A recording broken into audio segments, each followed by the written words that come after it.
네, 안녕하십니까 시민 여러분. 오늘도 어김없이 뉴스 브리핑 시간이 돌아왔습니다. 저는 평화통일 시민행동회원 도소영입니다. 안녕하세요. 저는 평화통일 시민행동회원 박연수입니다. 혹시 오늘 첫 번째 뉴스 소개 부탁드리겠습니다. 네, 얼마 전 미국 부통령인 해리스가 한국을 방문했습니다. 해리스는 윤석열 대통령과 만나서 다양한 얘기를 나눴는데요. 그 중에서도 한미 3가의 협력이 중요하다고 강조하며 우리의 공통된 목표와 안보 관심사를 감안해서 이 분야에 대한 추가적인 부상을 환영했다고 말했습니다. 네, 한미의 군사협력은 한반도에서 군사적인 긴장감만 고조시킬 뿐인데 많이 걱정이 되는 것 같습니다. 맞습니다.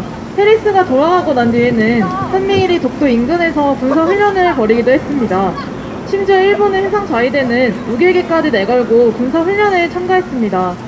한미일이 함께 북한, 더 나아가 중국을 겨냥하는 군사훈련을 펼치는 것은 한반도의 평화를 해치는 일입니다. 네, 맞습니다. 한미의 군사협력 강화 시도를 계속해서 비판해 나가야 할 것 같습니다.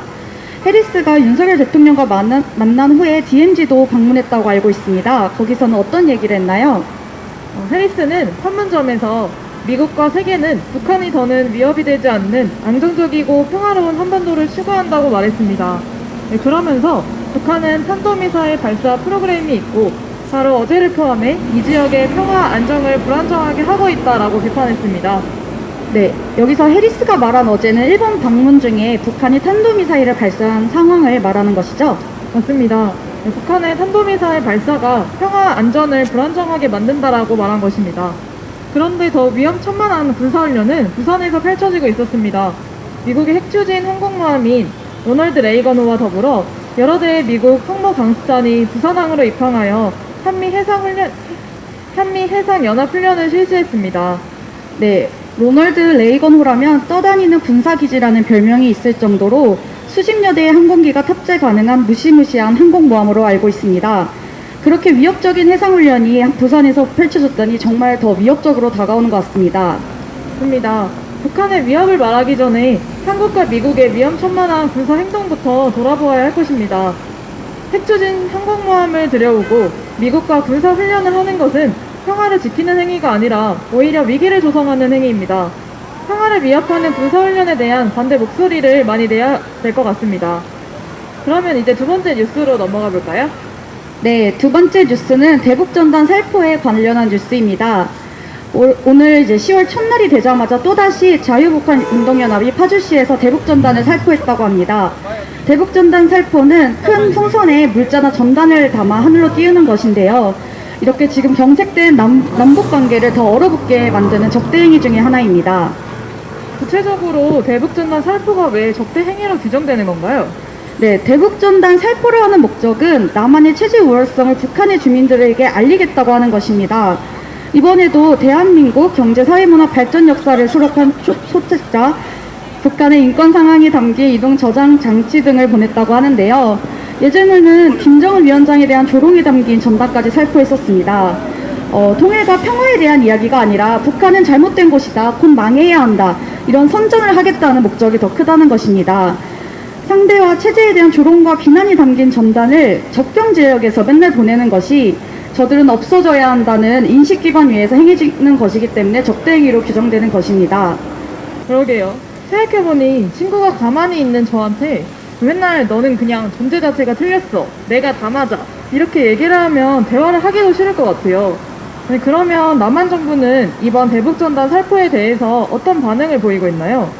네, 2년 전에 대북전단 살포를 금지하는 법안이 만들어졌습니다. 이에 따르면 이번 행위는 철저하게 범죄 행위이고 금지되어야 하는 게 맞는 것이죠.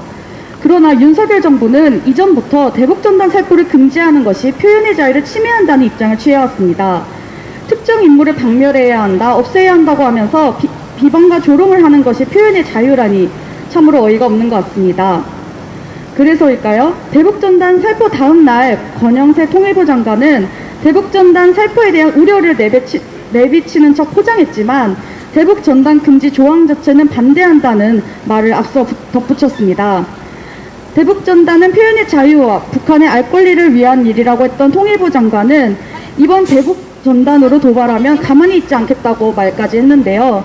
시비는 걸었지만 너는 화내면 안 된다라는 저 반응이 너무 뻔뻔하더라고요. 정말 말도 안 되는 것 같습니다. 대북전단 살포가 접경 지역에서 일어나는 만큼 그곳에 사는 사람들의 걱정도 이만저만이 아닐 것 같습니다. 동해에서는 연일 훈련을 하고 육지에서는 대북전단 살포까지 정말 평화와는 거리가 먼 한반도 정세라고 할 수 있겠습니다. 네, 오늘은 계속해서 평화와 거리가 먼 뉴스를 전하고 있는 것 같은데요. 그렇다면 오늘의 마지막 뉴스는 무엇인가요? 네, 오늘도 마지막 뉴스는 북한 관련 뉴스인데요. 북한의 대운하 건설 계획에 관한 내용을 준비했습니다. 사실 언론에서는 북한의 현재 모습에 대해서 악의적으로 왜곡 보도하는 내용이 많습니다. 예를 들어 북한의 식량 사정이 어렵다거나 코로나 상황이 심각하다 등의 보도가 있을 텐데요. 그런 기사로 인해서 왜곡되어서 알고 있거나 아니면 모르고 있던 북한의 모습에 대해서 짧게 소개하려고 합니다. 네, 대운하 건설 계획이라면 김일성 주석이 추진하다가 여러 내부적인 상황으로 인해서 진행하지 못했다고 기사를 통해 접했었는데요. 이번에는 김정은 위원장이 시정연설에서 다시 발표했다고 알고 있어요. 네, 맞습니다. 북한은 특히 험한 산맥으로 인해서 물자를 이동하는 데 어려움이 있다고 합니다. 이러한 점을 극복하기 위해 대운하 건설을 추진하여 동서 간의 물자 이동을 원활하게 하려는 목표를 알 수 있습니다. 네, 우리가 잘 모르는 북한의 현재 모습과 상황에 대해 알게 되니 신기하기도 하고 재미있네요. 앞으로 왜곡된 보도보다는 객관적인 내용들을 많이 소개해드리고 싶습니다. 그러면 오늘은 여기서 뉴스 브리핑을 마치도록 하겠습니다. 감사합니다. 감사합니다.